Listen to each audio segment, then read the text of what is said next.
నమస్తే ABN inside కార్యక్రమానికి స్వాగతం. సార్వత్రిక ఎన్నికలు సమీపించిన తరుణంలో బీజేపీ కొత్త వ్యూహానికి తెరతీసింది. ఎన్డీఏ నుంచి కొందరు భాగస్వాములు తప్పుకున్న నేపథ్యంలో కొత్త మిత్రులను చేర్చుకునేందుకు ఆ పార్టీ పెద్దలు సిద్ధమయ్యారు. బీజేపీ ప్రధాన కార్యదర్శి ఈశాన్య రాష్ట్రాల ఇన్ఛార్జ్ రామ్ మాధవ్ ఈ వ్యవహారాలను చక్కబెడుతున్నారు. Asom Gana Parishad, National People's Party, Nationalist Democratic Progressive Party, Bodoland People's Front, Indigenous People's Front of Tripura, Sikkim Krantikari Morcha వంటి 6 పార్టీలతో బీజేపీ అధిష్టానం పొత్తులను ఖరారు చేసుకుంది. త్వరలో జరగనున్న ఎన్నికల్లో బీజేపీకి సానుకూల వాతావరణం లేదని గట్టి సంకేతాలు వెలువడటంతో ఆ పార్టీ పెద్దలు నష్ట నివారణ చర్యలు చేపడుతున్నారు. ఇందులో భాగంగానే ఈశాన్య రాష్ట్రాల్లో ఉన్న 25 లోక్సభ సీట్లలో కనీసం 22 స్థానాలైనా గెలుచుకోవాలని కమలం పార్టీ పెద్దలు ఆశిస్తున్నారు. చూడాలి మరి వారి ప్రయత్నాలు ఏ మేరకు సక్సెస్ అవుతాయో. సరే, ఈ సంగతిని ఇంతటితో వదిలిపెట్టి నేరుగా తెలుగు రాజకీయాల్లోకి వచ్చేద్దాం. ప్రధాన కథనాల్లోకి వెళ్లే ముందు ముఖ్యాంశాలు చూద్దాం. అమలాపురం ఎంపీ, ఎమ్మెల్యే టికెట్లపై తకరారు. గంట గంటకి తెరపైకొస్తోంది ఒక్కో అభ్యర్థి పేరు. నిజామాబాద్ పార్లమెంట్ సీటుకి షబ్బీర్ అలీ పేరు. పోటీ చేసే విషయంలో ఆయన చూపడం లేదు హుషారు.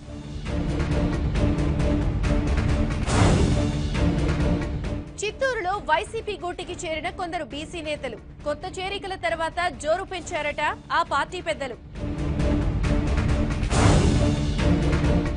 పెద్దపల్లి సీటుపై కన్నేసిన ధర్మపురి టీడీపీ ఇన్ఛార్జ్ బాలరెడ్డిని కరుణిస్తుందో లేదో తెలుగుదేశం హైకమాండ్. తూర్పున రాజకీయం క్షణక్షణానికి మారిపోతోంది. ఎన్నికల ముందు తొలకరి కప్పలను చిన్నబుచ్చే రేంజ్లో నేతల కప్పదాట్లు సాగుతున్నాయి. కొన్ని నియోజకవర్గాల్లో గంట గంటకి ఒక్కో పేరు తెరపైకొస్తోంది. దీంతో ఆయా పార్టీల కార్యకర్తలతో పాటు ప్రజలు కూడా విస్తుపోతున్నారు. తాజాగా అమలాపురం అసెంబ్లీ, పార్లమెంట్ స్థానాల అభ్యర్థుల విషయంలో ప్రధాన పార్టీల్లో ఇలాంటి పరిస్థితే నెలకొంది. ఆ వివరాలేంటో ఈ కథనంలో తెలుసుకుందాం.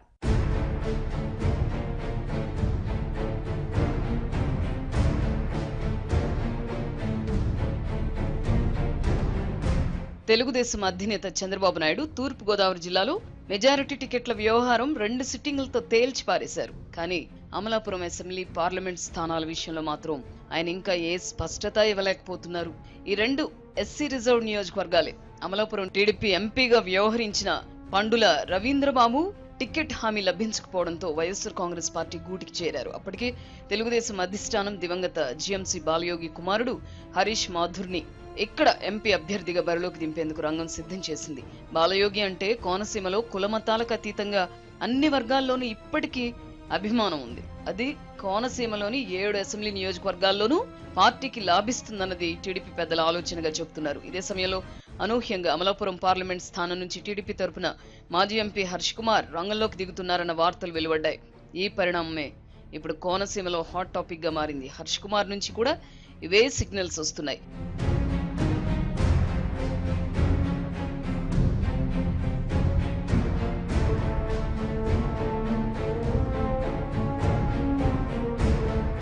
హరీష్ మాథుర్ను ఎంపీ అభ్యర్థిగా రంగంలోకి దించాలని తెలుగుదేశం అధిష్టానం భావిస్తున్న డిప్యూటీ సీఎం చినరాజప్ప వర్గం అతడిని అమలాపురం అసెంబ్లీ స్థానం నుంచి పోటీ చేయించాలని ప్రతిపాదిస్తున్నట్టుగా సమాచారం.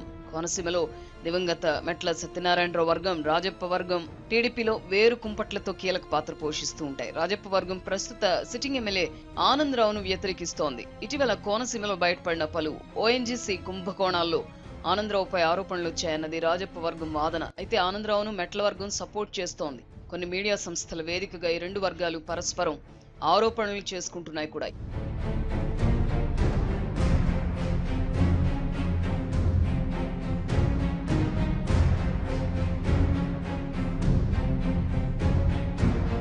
ఇటీవలే వైఎస్ఆర్ కాంగ్రెస్ లోకి వెళ్లిన టీడీపీ సిట్టింగ్ ఎంపీ పండులను అక్కడ ఎవరు పట్టించుకోకపోవడంతో టికెట్ ఇస్తే తిరిగి తెలుగుదేశంలోకి వస్తానని రాయబారం నడుపుతున్నారట. ఈ చర్చలా ఉండగా ఒకవేళ హర్ష్ కుమార్ టీడీపీలోకి రావడం అంటూ జరిగితే అది అమలాపురం ఎంపీ అభ్యర్థిగానే అన్న వాదన బలంగా ఉంది. అదే జరిగితే హరీష్ మాథుర్ అమలాపురం లేదా పి గన్నవరం నియోజకవర్గాల నుంచి అసెంబ్లీకి పోటీ చేయవచ్చు అంటున్నారు. మాథుర్ పి గన్నవరం వెళ్లినా అమలాపురం నుంచి సిట్టింగ్ ఎమ్మెల్యే ఆనందరావుకు టికెట్ కష్టమే అన్న మాట వినిపిస్తోంది. ఆనందరావుపై ఆదాయానికి మించిన ఆస్తులున్నాయంటూ ఒక వ్యక్తి కోర్టులో వేసిన వ్యాజ్యం ఒకటి పెండింగ్ లో ఉంది. ఓఎన్జీసీ సైట్ ఫిల్లింగ్ ఆయిల్ కుంభకోణాలపై పోలీస్ కేసులు నమోదు కావడం, సిబిఐ విచారణలు జరుగుతూ ఉండడంతో అధినేత ఆయన పట్ల అంత సుముఖంగా లేరంటున్నారు. వివాదరహితుడిగా పేరున్న పరమట శ్యామ్, మాజీ ఎమ్మెల్యే చిల్లా జగదీశ్వరిల పేర్లు కూడా టీడీపీలో పరిశీలనలో ఉన్నాయంటున్నారు.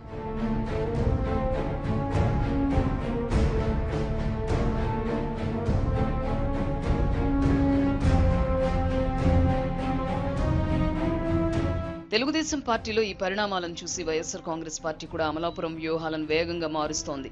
Vizag income tax commissioner TSN Murthy సతీమణి Chinta Anuradha YSR Congress Party తరఫున పార్లమెంట్ అభ్యర్థిగా ఇటీవలే ఇక్కడ తెరపైకి వచ్చారు. ఆమె పూర్తిగా నియోజకవర్గాన్ని పరిచయం చేసుకోవడానికి ముందే వైఎస్ఆర్ కాంగ్రెస్ పార్టీ మళ్లీ వ్యూహం మార్చినట్టు వినికిడి.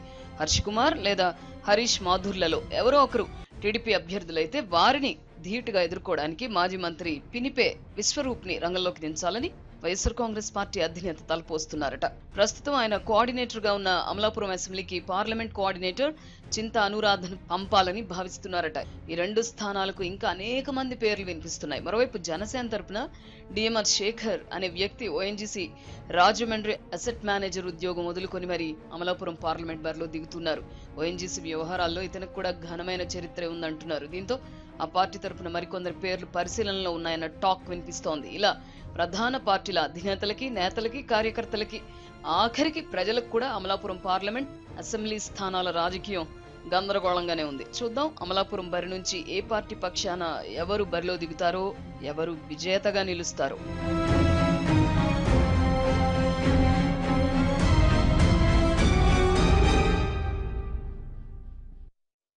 మరికొద్ది రోజుల్లో ఆయన శాసనమండలి సభ్యత్వ గడువు ముగియనుంది. ఆ తర్వాత ఏంటి అనే ప్రశ్నకి ఆయనకు సమాధానం దొరకడం లేదు. ఈలోపే ఏదో ఒక పదవి చేజిక్కించుకుంటే మంచిదనే ఆలోచన వచ్చింది. పార్లమెంట్ ఎన్నికల బరిలోకి దిగితే బాగుంటుందని సన్నిహితులు సూచించారు. వెంటనే ఆయన పావులు కదిపారు.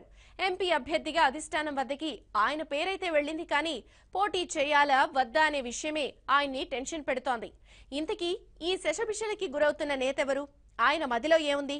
పూర్తి వివరాలు ఈ కథనంలో చూద్దాం.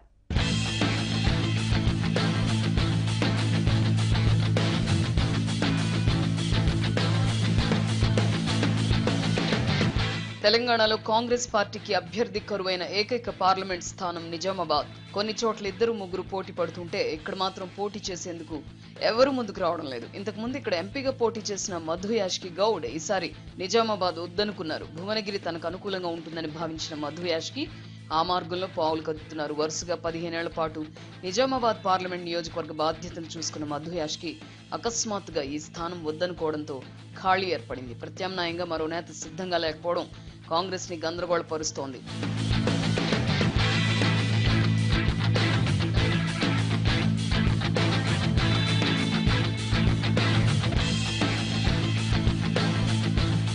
ఉమ్మడి నిజామాబాద్ జిల్లా కాంగ్రెస్ లో యోధాని యోధులున్నప్పటికీ పార్లమెంట్ గడప తొక్కే ప్రయత్నం మాత్రం ఎప్పుడూ చేయలేదు. అసెంబ్లీ ఎన్నికలకే వారంతా పరిమితమయ్యారు. ఎంపీ సీట్ గురించి పెద్దగా ఆలోచించలేదు. అన్ని సందర్భాల్లో కాంగ్రెస్ అధిష్టానం ఎవరో ఒకరిని తెచ్చి బరిలో దింపడంతో జిల్లా నేతలంతగా ఆలోచించాల్సిన అవసరం రాలేదు. ఈసారి మాత్రం పరిస్థితులు తిరగబడ్డాయి. ఇప్పుడున్న నేతలతో పాటు కొత్తవారు కూడా నిజామాబాద్ ఎంపీ సీట్ పై ఆసక్తి చూపడం లేదు. దీంతో పార్టీ అధినేతలు బలవంతంగానైనా ఓ యోధుణ్ణి బరిలోకి దింపాలని భావిస్తున్నారు. దీనికోసం ఉమ్మడి నిజామాబాద్ జిల్లాకు చెందిన శాసనమండలి సభ్యుడు షబ్బీర్ అలీ పేరును తెరపైకి తెచ్చారు.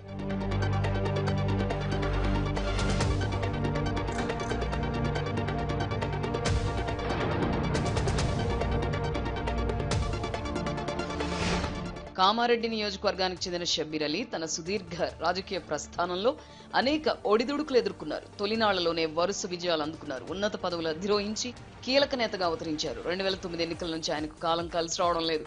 2009, 2014తో పాటు మొన్న జరిగిన అసెంబ్లీ ఎన్నికల్లోనూ ఆయన ఓడిపోయారు. వరుస అపజయాలతో ఫెయిల్యూర్ లీడర్ గా ముద్రపడ్డారు. ఇలాంటి ప్రతికూల పరిస్థితుల్లోనూ శాసన మండలి సభ్యుడయ్యారు. ఇప్పుడున్న ఎమ్మెల్సీ పోస్ట్ గడువు ఈ నెల చివరితో ముగియనుంది. ఈలోపే పార్లమెంట్ ఎన్నికల సందడి మొదలైంది. దీంతో మరో ప్రయత్నం చేయాలని ఆయన భావిస్తున్నారు.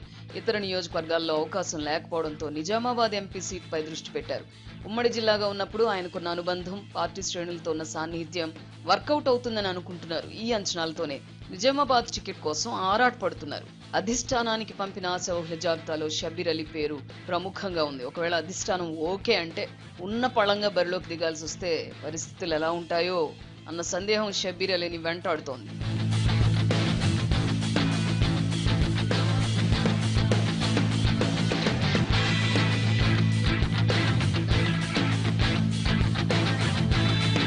నిజామాబాద్ లో టీఆర్ఎస్ అభ్యర్థిగా కల్వకుంట్ల కవిత పోటీ చేస్తున్నారు. సీఎం కేసీఆర్ కూతురైన కవితను ఢీకొనాలంటే అర్ధబలాలు మరింత అవసరం. నిజామాబాద్ ఎంపీ స్థానం పరిధిలో 7 అసెంబ్లీ నియోజకవర్గాల్లో ఇప్పుడు టీఆర్ఎస్ ఎమ్మెల్యేలే కొలువుదీరున్నారు. కవితకు వారంతా అదనపు బలంగా మారారు. దీనికి తోడు మొన్నటి అసెంబ్లీ ఎన్నికల్లో అమలు చేసిన వ్యూహాలు, ప్రత్యర్థులను దెబ్బతీసే పన్నాగాలు ఈసారి మరింత గట్టిగా అమలు చేసే అవకాశాలున్నాయి. స్వయాన కేసీఆర్ కనుసన్నల్లో సాగే నిజామాబాద్ ఫైట్ ను కాంగ్రెస్ పెద్దలు కూడా తక్కువగా అంచనా వేయడం లేదు. ఎంతో బలమైన అభ్యర్థి అయితేనే కవితను ఢీ కొట్టగలరని ఢిల్లీ స్థాయి నాయకులు కూడా విశ్లేషిస్తున్నారు. ఈ పరిస్థితుల్లో ఇక్కడ కాంగ్రెస్ కి కనీసం మండల, గ్రామ స్థాయి ప్రజాప్రతినిధుల అండ కూడా లేదు.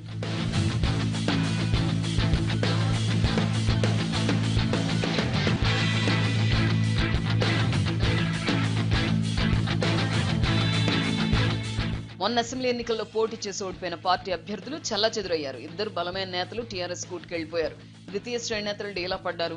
పార్టీ బాధ్యతలు చూసుకునేవారు ప్రజాక్షేత్రంలోకి రావడం లేదు. దీంతో దాదాపు నిర్జీవంగా మారిన పరిస్థితుల్లో కాంగ్రెస్ కొట్టుమిట్టాడుతోంది. ప్రత్యర్థితో పోల్చుకుంటే చాలా రకాలుగా వెనకబడ్డ సమయంలో పార్లమెంట్ బరిలోకి దిగడం సరైందా కాదా అనే మీమాంస షబ్బీర్ ని ఆలోచింపజేస్తోంది. ఈ విషయాలపై సన్నిహితులతో ఆయన చర్చిస్తున్నారట.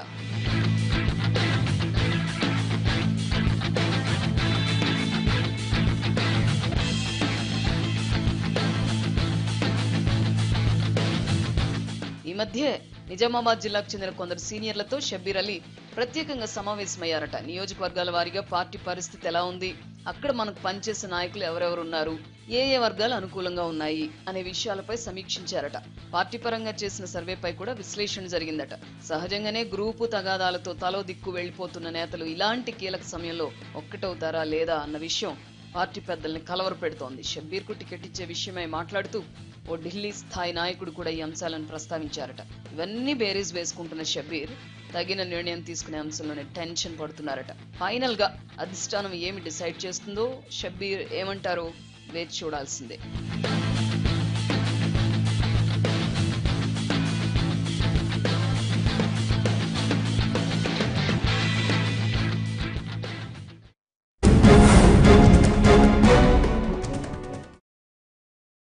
ఆ జిల్లాలో ఓ బీసీ వర్గ నేతలు పెద్ద సంఖ్యలో వైసీపీలో చేరారు.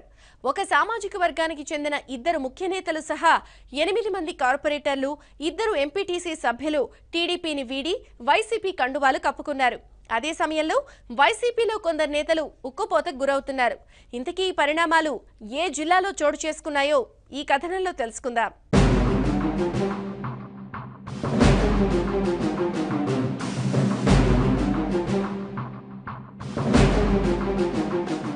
జిల్లా కేంద్రమైన చిత్తూరులో రాజకీయం విచిత్రమైన మలుపులు తిరుగుతోంది. ఎన్నికలు సమీపిస్తున్న సందర్భంగా వైఎస్ఆర్ కాంగ్రెస్ పార్టీ కొంత చురుకుదనం ప్రదర్శిస్తోంది.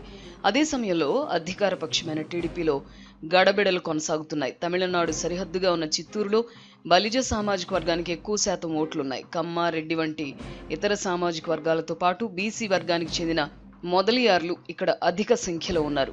బీసీల్లో మొదలియార్ వర్గం బలమైందనే చెప్పుకోవాలి. చిత్తూరులో ఆ సామాజిక వర్గం నుంచి బుల్లెట్ సురేష్ ముఖ్య నేతగా కొనసాగుతున్నారు.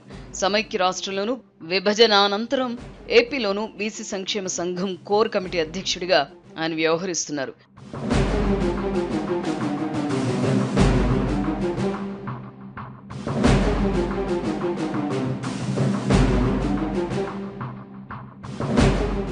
బుల్లెట్ సురేష్ ఎప్పటి నుంచో టీడీపీలో ఉన్నారు. చిత్తూరులో మొదలియారు ఓట్లను శాసించే శక్తి ఆయనకుంది. అందుకే 2014లో జరిగిన చిత్తూరు కార్పొరేషన్ ఎన్నికల్లో ఆ వర్గానికి చెందిన పలువురు కార్పొరేటర్లను ఆయన గెలిపించుకోగలిగారు.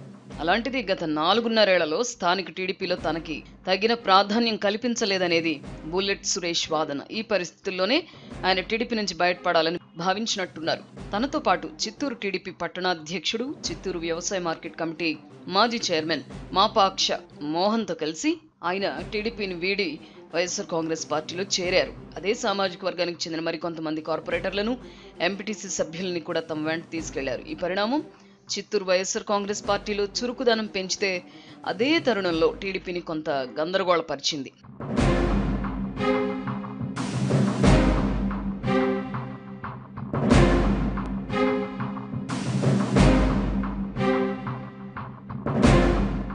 చిత్తూరు వైఎస్ఆర్ కాంగ్రెస్ పార్టీలో చేరికల తర్వాత స్థానిక వైఎస్ఆర్ కాంగ్రెస్ పార్టీ అభ్యర్థి జంగాలపల్లి శ్రీనివాసులు స్పీడ్ పెంచారు.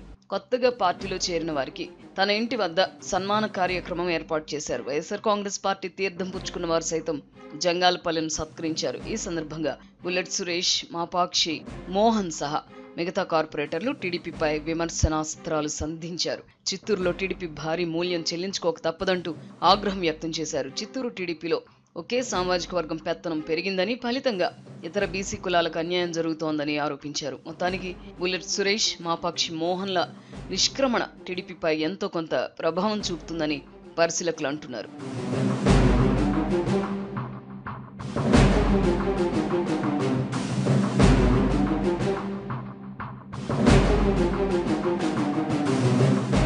ఇదిలా ఉంటే వైఎస్ఆర్ కాంగ్రెస్ పార్టీకి చెందిన చిత్తూరు జిల్లా అధ్యక్షురాలు పివి గాయత్రీదేవి తమ పార్టీ ముఖ్య నేత తీరుపై అసహనం వ్యక్తం చేస్తున్నారు. చిత్తూరు వైఎస్ఆర్ కాంగ్రెస్ పార్టీ అభ్యర్థిగా ఉన్న జంగాలపల్లి శ్రీనివాసుల నుంచి తనకు ఎన్నో అవమానాలు ఎదురవుతున్నాయని ఆమె కంటతడి పెడుతున్నారు. శ్రీనివాసులు తనను ఏ కార్యక్రమానికి పిలవకుండా ఏకపక్షంగా వ్యవహరిస్తున్నారని ఆమె ఆరోపిస్తున్నారు. వైఎస్ఆర్ కాంగ్రెస్ పార్టీ ఆవిర్భావం నుంచి జెండా మోస్తున్న తమ బోటి వారిని నిన్నగాక మొన్నొచ్చిన వాళ్లు శాసిస్తున్నారని గాయత్రీదేవి ఆవేదన చెందుతున్నారు. బలహీన వర్గాలకు చెందినందువల్లే తనకు వైఎస్ఆర్ కాంగ్రెస్ పార్టీలో న్యాయం జరగడం లేదంటూ మీడియా ముందే గాయత్రీదేవి కన్నీటి పర్యంతమైన సందర్భాలెన్నో ఉన్నాయి. వైఎస్ఆర్ కాంగ్రెస్ పార్టీలో జంగాలపల్లె, గాయత్రీదేవిల మధ్య పరిస్థితి భగ్గుమంటున్న తరుణంలోనే ఎన్నికలు జరగబోతున్నాయి. ఒక పక్క కొత్త చేరికలతో వైఎస్ఆర్ కాంగ్రెస్ పార్టీలో ఉత్సాహం ఉప్పొంగుతున్నా గాయత్రీదేవి వ్యవహారం వారిని ఆందోళనకు గురి చేస్తున్న మాట వాస్తవం. చూడాలి మరి ఈ పరిణామం చిత్తూరులో వైఎస్ఆర్ కాంగ్రెస్ పార్టీని ఏ దారి చేరుస్తుందో.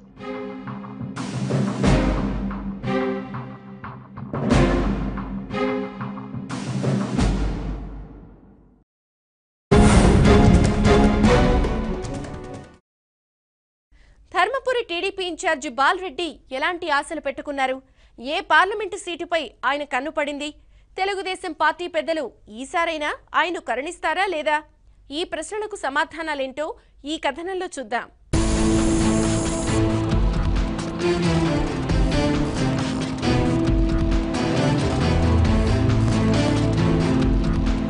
లోక్సభ ఎన్నికల షెడ్యూల్ విడుదలైంది. అన్ని పార్టీల్లో ఆశావహులంతా అప్రమత్తమయ్యారు. ఈ ఎన్నికల్లో తమ అదృష్టాన్ని పరీక్షించుకునేందుకు పావులు కదుపుతున్నారు.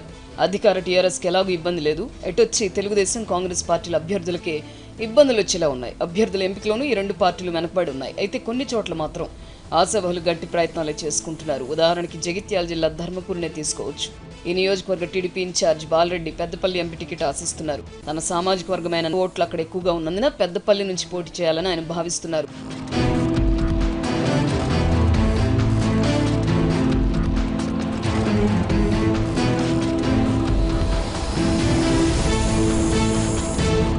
మొన్నటి అసెంబ్లీ ఎన్నికల్లో ధర్మపురి నియోజకవర్గం నుంచి మహాకూటమి తరపున పోటీ చేయాలని బాలరెడ్డి ఆశించారు. అయితే పొత్తుల్లో భాగంగా ఆయనకు అవకాశం రాలేదు. అప్పటికే 2 ఏళ్లుగా ధర్మపురి నియోజకవర్గంలో బాగా తిరిగారు.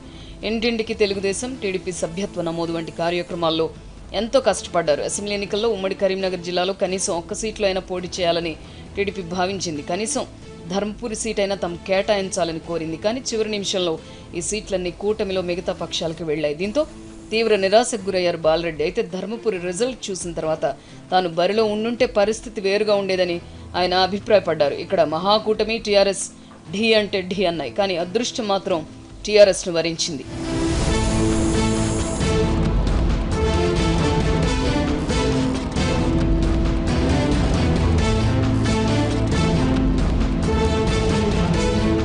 ఇక తాజా సందర్భంలోకి వస్తే పెద్దపల్లి ఎంపీ బరిలో దిగేందుకు 2 నెలలుగా బాలరెడ్డి ఆసక్తి చూపిస్తున్నారు. పెద్దపల్లిలో తన సామాజిక వర్గం ఓట్లు ఎక్కువగా ఉన్నందున వారితో నిత్యం టచ్లో ఉంటున్నారు. తన బలాన్ని సమీకరించుకునే ప్రయత్నాలు చేస్తున్నారు.